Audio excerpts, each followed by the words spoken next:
न्यायालय में छोटी सी छोटी घटना के लिए भी एक सामान्य व्यक्ति को कितना परेशान किया जाता है, लेकिन दिल्ली उच्च न्यायालय के एक न्यायाधीश के घर में कहा जा रहा है कि करोड़ों रुपए, जिसको गिना ही नहीं जा सकता, पूरा कमरा भरा हुआ था, और वो भी पाया जाने के बावजूद उनके विरुद्ध कोई कठोर कार्रवाई की बात नहीं हो रही है। उनको बस प्रयागराज हाई कोर्ट में पुनः वापस भेजने की बात हो रही है।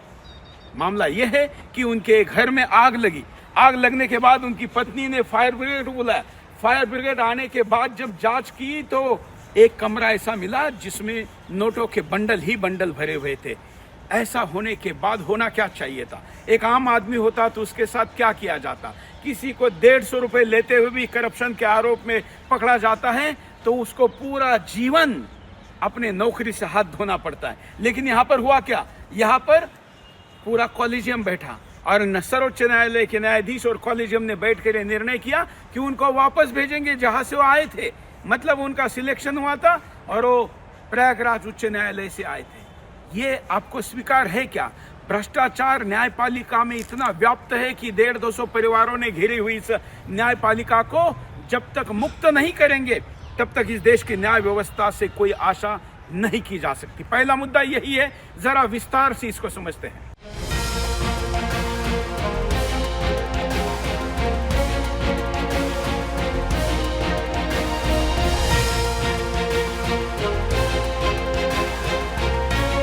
दिल्ली हाई कोर्ट के जज यशवंत शर्मा के घर पर ढेर सारा रुपया मिला है। रुपया इतना कि गिन न पाओगे। जुबानी तौर पर 15 करोड़ बताया जा रहा है, लेकिन असल आंकड़ा किसी को नहीं पता। लुटियन दिल्ली में मिलॉर्ड का आधिकारिक आवास है। दिल्ली पुलिस ने बताया कि 14 मार्च को जस्टिस वर्मा के घर पर आग लग गई। मामला हाई प्रोफाइल था तो दमकल तुरंत जज साहब के घर की आग बुझाने पहुंच गई, लेकिन आग लगा कर चली आई। एक ऐसी आग जिसकी तपिश सुप्रीम कोर्ट से लेकर सत्ता के गलियारों और देश के आम नागरिकों तक महसूस की जा रही है। बात हो रही है जस्टिस यशवंत वर्मा की। तपिश बढ़ी तो दमकल विभाग के कभी ठंडे तो कभी गर्म बयान आने लगे। कभी अधिकारी कह रहे मिला तो कभी मुकर जा रहे हैं। कभी कहते हैं कि कहा, कभी कह रहे हैं ना भाई ना। इन सब के बीच सस्पेंस बढ़ता जा रहा है। मामला सुप्रीम कोर्ट तक पहुंचा तो भारत के मुख्य न्यायाधीश संजीव खन्ना की अध्यक्षता वाली कॉलेजियम ने सजा के तौर पर उन्हें वापस इलाहाबाद हाई कोर्ट भेज दिया। हाँ और ना के बीच न्याय पेंडुलम की तरह झूल रहा है। वो न्याय जिस पर पूरा देश टकटकी लगाए देखता है, देखे भी क्यों ना। इन्हीं जज की कलम कथित डॉक्टर कफील खान को जमानत देती है। वही कफील खान जिन पर गोरखपुर में दर्जनों बच्चों की ऑक्सीजन के बिना तड़प तड़प कर हुई मौत का आरोप लगा था। कहा गया कि भ्रष्टाचार की इन हाउस जांच होगी। सुप्रीम कोर्ट के इस रवैये पर नाराजगी देखी जा रही है। अब जरा डिटेल में पूरा मामला समझ लीजिए। दरअसल होली की छुट्टी में जस्टिस यशवंत वर्मा के बंगले में आग लग गई थी। उस समय वर्मा शहर से बाहर गए थे। परिजनों ने आग को बुझाने के लिए फायर ब्रिगेड को इत्तला की। अग्निशमन कर्मियों ने आग पर काबू पा लिया। राहत बचाव के दौरान अग्निशमन कर्मियों ने एक कमरे में भारी मात्रा में रखा कैश देखा। कहा जा रहा है कि आग भी इस नकदी में ही लगी थी। इसके बाद बड़ी मात्रा में नकदी मिलने के बाद उन्होंने पुलिस को जानकारी दी। पुलिस ने ये जानकारी संबंधित एजेंसियों तक पहुंचाई। ये मामला आखिरकार भारत के मुख्य न्यायाधीश संजीव खन्ना तक पहुंचा। कहा जा रहा है कि सीजीआई खन्ना ने दिल्ली हाई कोर्ट के मुख्य न्यायाधीश डीके उपाध्याय से इसमें फैक्ट फाइंडिंग रिपोर्ट मांगी। इस दौरान कॉलेजियम के सदस्यों ने मुख्य न्यायाधीश संजीव खन्ना को सुझाव दिया कि वो इसे जल्द से जल्द प्राप्त करने का प्रयास करें, क्योंकि इससे निर्णय लेने में मदद मिलेगी कि आंतरिक जांच का आदेश दिया जाए या नहीं। आनन फानन में सीजीआई खन्ना ने सुप्रीम कोर्ट के 5 सदस्यों वाली कॉलेजियम की बैठक बुलाई। कॉलेजियम ने इस घटना को चिंताजनक माना। इसके बाद सजा के रूप में सर्वसम्मति से जस्टिस वर्मा को वापस इलाहाबाद हाई कोर्ट में स्थानांतरित करने की सिफारिश की गई। स्थानांतरण के रूप में सजा देने को लेकर सोशल मीडिया पर तीखी आलोचना हो रही है। इस बीच सुप्रीम कोर्ट को Allahabad high court bar association ने इलाहाबाद हाई कोर्ट के चीफ जस्टिस और सभी न्यायाधीशों को कड़े शब्दों में पत्र लिखा है। एसोसिएशन ने कहा कि हम कूड़ेदान नहीं हैं। एसोसिएशन ने यह भी कहा कि भ्रष्टाचार अस्वीकार्य है। अब देखना ये होगा कि ट्रांसफर को न्याय की व्याख्या देकर सीमित कर दिया जाता है या कॉलेजियम से लेकर न्याय प्रणाली को इस तरह के मामलों को नए सिरे से देखने का नजरिया बनाना होगा। Bureau report, Sudarshan news.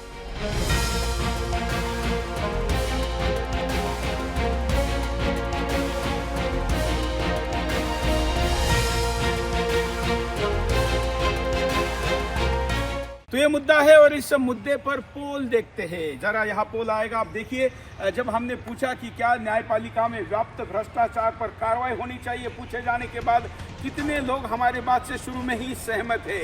न्यायपालिका मतलब न्याय देवता और जज को भगवान की तरह मानने वाले लोगों को ये बड़ा धक्का है, शौक है, लेकिन ये सत्य है और इस मुद्दे पर राष्ट्रीय बहस होनी चाहिए। बड़ी मात्रा में लोग हमारे साथ सहमत है। ये पोल जारी रहेगा। कार्यक्रम के अंत में पुनः मैं आपको पोल का अपडेट दूंगा। इस मुद्दे के अंत में आप हमारे साथ इस पोल को मतदान करके आपकी सहमति, आपकी सहभागिता इस मुद्दे पे देते रहिए। तो जब इनको इलाहाबाद, जिसको हम प्रयागराज कहते हैं, हाई कोर्ट को वहां वापस भेजने की बात की गई कॉलेजियम के द्वारा को, वहां के बार एसोसिएशन के अध्यक्ष अनिल तिवारी कहते हैं कि हमारे यहाँ ये कूड़ादान नहीं है कि आप कूड़ा कच कर वापस हमारे यहाँ पर भेज दे। हम वो अगर यहाँ पर आते हैं तो न्यायालय चलने नहीं देंगे। आप सामान्य व्यक्ति पर इतने कठोर होते हैं, न्यायाधीश के प्रति क्यों नहीं? बार एसोसिएशन के अध्यक्ष की ये प्रतिक्रिया भी सुनिए। एक सामान्य कर्मचारी के घर पे 15 लाख रुपया मिलता है तो उसको जेल भेजते हैं। एक जज के घर पे 15 करोड़ रुपया कैश मिल रहा है, उसको घर वापसी का इनाम दिया जा रहा है। क्या हाईकोर्ट, इलाहाबाद हाईकोर्ट क्या डस्टबिन है, कचरा बिन है? करप्शन के खिलाफ हाईकोर्ट बार बिल्कुल स्ट्रांग फुटिंग पे खड़ा है। हम उसका स्वागत यहां नहीं होने देंगे। उनका ज्वाइनिंग अगर होती है, we will sine die the high court, lawyers will abstain from work. इतना तो तय है कि जस्टिस यशवंत वर्मा को इलाहाबाद में नहीं भेजा जाए, ये हमारी मांग नंबर 1 है। नंबर 2, किसी तरह की अब कोई जांच की आवश्यकता नहीं है, क्योंकि अगर जस्टिस वर्मा कोई एक्सप्लेनेशन देते हैं, उससे पब्लिक फेथ रिस्टोर नहीं हो सकता। पब्लिक फेथ पूरी तरह से डैमेज हो चुका है। अगर पब्लिक हट गई इस न्यायपालिका से तो माफियाओं का राज्य होगा, लोग माफियाओं के दरबार में न्याय मांगने जाएंगे। तो क्या हिंदुस्तान की सरकार चुप बैठ रही है, मौन है, खामोश है? ये न्यायपालिका खामोश है? क्या पब्लिक फेथ बचाने की जिम्मेदारी सिर्फ लॉयर्स की है, जजेस की नहीं है? ऑनरेबल सुप्रीम कोर्ट ने जो ये कॉलेजियम ने डिसीजन लिया है, हम उसके अगेंस्ट हैं, हम उसके खिलाफ प्रदर्शन कर। इम्पैक्ट ये समझिए कि फिर हाई कोर्ट में, उनके कोर्ट में, अदालत में अनिल तिवारी अगर बहस करने खड़े हैं तो अनिल तिवारी को ये लगेगा पता नहीं दूसरे साइड से कितना पैसा लिया इन्होंने। क्या होगा आप बताइए? क्या पीछे बैठा हुआ मुवक्किल ये नहीं कह देगा कि भैया ये वही जज हैं जो पैसा लेते 15 करोड़ वाले? क्या होगा न्यायपालिका का? आज ये लड़ाई हमारी वकीलों की नहीं है, ये न्यायपालिका को हम बचाने की कोशिश कर रहे हैं। हमारा पिलर है ये। विकास सिंह, ये दिल्ली बार एसोसिएशन के पूर्व अध्यक्ष है। इन्होंने तो कहा है कि इनको घर भेज दीजिए, कार्रवाई करिए, ऐसा नहीं होता है तो गलत संदेश जाएगा। इसका मतलब है कि वकीलों की एसोसिएशन भी इनके विरुद्ध है। और अब ऐसा लग रहा है कि जब इतने बड़े बड़े वकील भी इस मुद्दे पर आगे बढ़े हैं तो समाज के अन्य लोगों को भी आगे बढ़ना चाहिए। It's a reminder that we need to restart the discussion, and I see the 500 people whom we have all voted to office have to put aside their political differences. Let them fight over the Waqf bill, let them fight over the election bill, but this is one area on which they have to all sit down together, put their heads together, the collective wisdom of the 500 people we have sent to parliament, come up with a structure. This is an existential crisis. You have to save this institution. देश के ही नहीं जाने माने अंतर्राष्ट्रीय वकील हरीश साल्वे जी इस मामले को गंभीरता से लेने की चेतावनी भी दे रहे। सुझाव के साथ उनकी चेतावनी ये कहती है कि न्यायपालिका में व्याप्त अति भ्रष्टाचार हिंदुस्तान की न्याय व्यवस्था के ऊपर एक धब्बा है और इस विषय पर गंभीर कार्रवाई करके आगे बढ़ना चाहिए और दुनिया को संदेश देना चाहिए कि अभी भी हम गुलाम मानसिकता में नहीं है, हम स्वतंत्र हैं और न्यायपालिका के दबाव में नहीं है। भारत सरकार, समाज और सभी क्षेत्र के लोगों को एक साथ आकर कुछ करने की अपील करने वाली हरीश साल्वे जी की प्रतिक्रिया भी सुनते हैं। Well, it's a very serious matter because judges are expected to be in a, expect a lot of people's trust is there in the functioning of the judiciary, and if this kind of cash is discovered in the residence of a judge, either this is a matter which is almost a week old now, so probably there is no explanation forthcoming from the judge. And if there is no explanation forthcoming, then this has to be taken very seriously. And in my view, transferring is not a solution. Because transferring, if he starts, if he's doing this kind of a thing and if he goes and does it in his parent high court, that really is not a solution. So he should be asked to, first there should be a small in-house inquiry, and if in the inquiry there is no proper justification, which is very unlikely for him to have any justification to have this kind of cash at his residence, then he should be asked to resign, and if he doesn't resign, then he should be asked to not hold court till the impeachment process is started. So I think it's a very serious matter, and it really shakes the credibility of the institution, which is the judiciary. Congress नेता कपिल सिब्बल पूर्व देश के law minister भी रहे हैं, उन्होंने भी इस मुद्दे पर एक राय बताई है। मतलब राजनीतिक दल कोई भी हो, सभी दलों के नेताओं का यही कहना है कि इस मुद्दे पर सही समय है और अभी आगे बढ़ना जरूरी है, अन्यथा न्यायपालिका जिसके विरुद्ध बोलने को हर कोई व्यक्ति डरता है, और ये डर के कारण ही अब तक यहाँ पर कोई ठोस सुझाव या सुधार नहीं हो पाए हैं। सुनते हैं कपिल सिब्बल क्या कह रहे हैं। So I don't want to comment in any way one way or the other. But certainly the issue of corruption within the judiciary is a very serious issue, and this is not something that has been articulated by senior counsel and lawyers in this country for the first time. It's been going on for years, and public statements have been made. So I think that it's time for the Supreme Court to start looking at issues of how the appointment process should take place, that it should be more transparent, appointments should be more carefully done. There's another judge of the Allahabad High Court, as you know, against whom the collegium called him for an explanation, and he chose not to respond to their direction that he should apologize. This morning we have read about a shocking case of huge amounts of cash unearthed at the residence of a judge of the Delhi High Court. Earlier, 50 members of parliament have submitted a notice to you regarding certain remarks that were made by a judge of the Allahabad High Court. You yourself have repeatedly called into question the urgency for judicial accountability. You have in fact directed the leader of the House on this issue. Sir, I request that you please make some observations on this and give necessary directions to the government to come up with a proposal for increasing judicial accountability. सर्वोच्च न्यायालय के न्यायाधीश S N Dhingra तो और आगे जाकर कह रहे कि भाई हम न्यायपालिका के लोग हैं, हमारे प्रति भी लोगों का देखने का नजरिया कैसा होगा। अगर किसी जज के घर इतने पैसे जिसको गिना भी नहीं जा सका है, ऐसे पैसे का मामला रहेगा और न्यायपालिका कुछ करेगी नहीं, बोलेगी नहीं, तो फिर इसके प्रति विश्वास का संकट निर्माण हो जाएगा।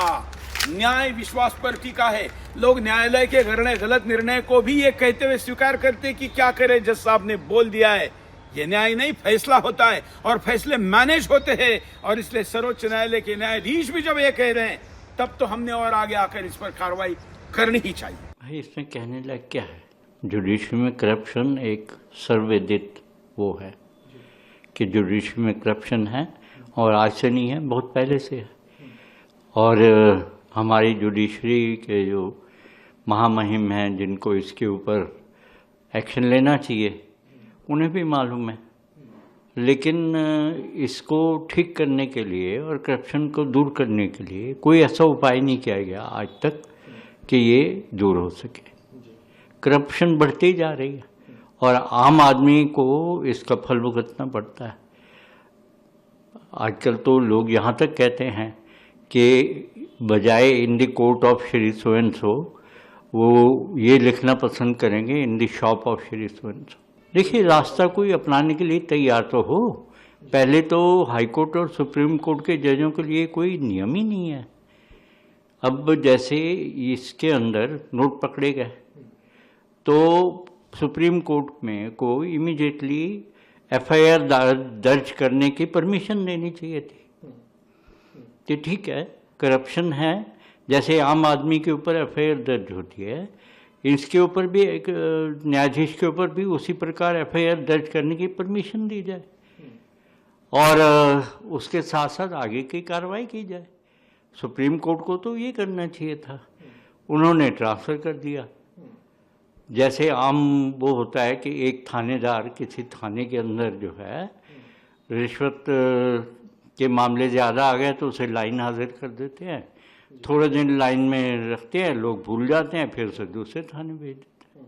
देश के सर्वोच्च न्यायालय में ही नहीं, ये मुद्दा देश में सभी जगह पर छाया हुआ है और छाना ही चाहिए, क्योंकि न्यायालय के विषय में सामान्यतः बातें नहीं होती, जानते सब है, लेकिन बोलने को कोई तैयार नहीं होता। ये पहला मौका है जब खुलकर बोलने के लिए बहुत कुछ सामने है, और इसलिए और भी कुछ प्रतिक्रियाओं को देखते हैं लोगों ने क्या कहा है। देखिए, जिस जज के घर से अथाह दौलत निकली हो, उसका पनिशमेंट सिर्फ ये है कि उसका तबादला कर दिया जाए। यानी इसका मतलब ये है कि पहले आपने दिल्ली के अंदर भ्रष्टाचार किया, लोगों को लूटा, अब आप जाके दूसरे हाई कोर्ट के अंदर यही काम करें। और अभी तक उनके जो फैसले आए हैं, जो जजमेंट्स आए हैं, कैसे यकीन कर लिया जाए कि वो ईमानदारी के साथ हुए हैं? जजेस को बगैर पार्लियामेंट के नहीं हटाया जा सकता, लेकिन अब जो हालात हैं उसमें भारत सरकार की जिम्मेदारी है कि इस कानून को बदलना पड़ेगा। इलाहाबाद हाई कोर्ट का एक जज मुसलमानों के खिलाफ खुलेआम बोलता है। दिल्ली का जज, उसके यहां से करोड़ों रुपया निकल रहा है जो मीडिया की खबरें हैं। कलकत्ता का जज इस्तीफा देते ही बीजेपी ज्वाइन कर रहा है। लोगों का विश्वास अगर जुडिशरी पे से उठ गया तो देश के अंदर लोकतंत्र खत्म हो जाएगा। तो अब बात करते हैं पोल की, कि आप लोगों ने पोल में क्या कहा है, क्योंकि पोल ही वो ऐसा मुद्दा है जिसमें ज्यादा से ज्यादा लोग अपनी बात को रखते हैं। तो यहाँ पर देखते हैं पोल में लोग क्या कहते हैं। हमने पूछा था कि क्या भारतीय न्याय व्यवस्था में समूल बदलाव की आवश्यकता है, जांच होनी चाहिए, कार्रवाई होनी चाहिए। ज्यादा से ज्यादा लोग हमेशा की तरह हमारे साथ सहमत है, और इस सहमति को बनाए रखिए, क्योंकि भारत की न्याय व्यवस्था को बचाने का ये समय है।